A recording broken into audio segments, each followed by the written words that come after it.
இன்னைக்கு வந்து ஸ்ட்ரெச்சிங் எக்ஸசைஸ்லாம் முடிச்சாச்சு. இந்த ஸ்ட்ரெச்சிங் எக்ஸசைஸ்லாம் முடிச்சிட்டு அப்புறம் இன்னைக்கு வந்து ரெப்பிடேஷன் ரன் ஒரு 5 ரவுண்டு ஓட போகிறோம்.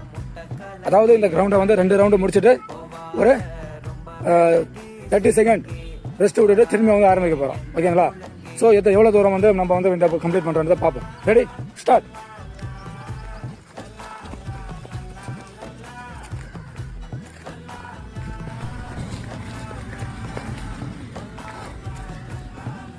ஓகே, இப்போ வந்து ஃபர்ஸ்ட் ரவுண்ட் முடிஞ்சிச்சு. இப்போ ரெப்பிடேஷன் ரன்ல 2வது ரவுண்டு. இதில் வந்து பார்த்தோன்னா 3 ரவுண்டு வந்து கண்டினியூவாக ஓட போகிறோம். சரி, ஓகே, ஸ்டார்ட்.